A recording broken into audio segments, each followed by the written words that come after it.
Vivo Tomai Real Madrid ជំនួបជួបគ្នាជាមួយនឹង Benfica ក្នុងវគ្គ Play-off ជើងទី2ចុងក្រោយនៃយប់នេះពួកគេបាត់បង់កីឡាករសំខាន់ជាច្រើនរូបដែលកំពុងតែជួបជាមួយនឹងបញ្ហារបួសជាបន្តបន្ទាប់ហើយក៏ជាកីឡាករសំខាន់បំផុតនៅក្នុងការប្រកួតនេះយប់នេះផងដែរ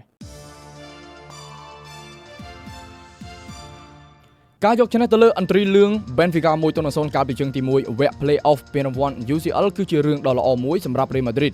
ប៉ុន្តែជំនួបជើងទី2វិញក្រុមអាធីរីសបានជួបឧបសគ្គដ៏ធំរបស់ខ្លួនព្រោះតែកីឡាករសំខាន់រងរបួសជាបន្តបន្ទាប់ជាក់ស្ដែង Kylian Mbappé បានរងរបួសជង្គង់ក្នុងការវឹកហាត់ហើយអវត្តមានរបស់គេគឺប្រៀបបានដូចជាបាត់បង់ម៉ាស៊ីនរកគ្រាប់បាល់ដ៏មានឥទ្ធិពលបំផុតទន្ទឹមនឹងនេះ Jude Bellingham, Rodrigo និង Eder Militao សុទ្ធតែមានបញ្ហារបួសរៀងៗខ្លួនដែលធ្វើឲ្យពួកគេទំនងមិនអាចជួយក្រុមរបស់លោក Arbeloa បាននោះទេការលេងខ្វះកម្លាំងស្នូលនឹងធ្វើឲ្យទម្រង់ DNA UCL របស់ Real Madrid ត្រូវរង្គោះរង្គើស្របពេលដែល Benfica កំពុងតែទន្ទឹងរង់ចាំឱកាសវាយបកសងសឹកនេះយប់នេះវិញស្ថានភាពមើលទៅអាក្រក់ក៏ពិតមែនប៉ុន្តែ Real Madrid នៅតែមានឈ្មោះជាស្ដេចអឺរ៉ុបព្រោះតែបទពិសោធន៍ដ៏ជោគជ័យ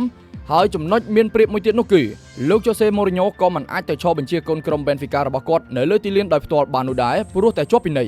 ជើងទី2ទល់នឹង Benfica សង្គ្រាមដ៏ពិបាកសម្រាប់ Real Madrid ដូច្នេះតើ Real Madrid អាចឆ្លងកាត់បញ្ហាដ៏ធំនេះហើយដណ្ដើមកៅអីឡើងទៅកាន់វគ្គ16ក្រុម UCL បានដែរឬទេអញ្ចឹងចាំមើលថាតើ Real Madrid នៅយប់នេះអាចទទួលបានជ័យជំនះទៅលើ Benfica បានឬអត់ហើយណាស់ក៏បានត្រឹមស្មើក៏ពួកគេអាចឡើងបន្តទៅកាន់វគ្គ16ក្រុមចុងក្រោយដែរដោយសារតែ Benfica ពុំមានការដឹកនាំរបស់គ្រូបង្វឹកលោក Jose Mourinho នោះទេដោយសារតែ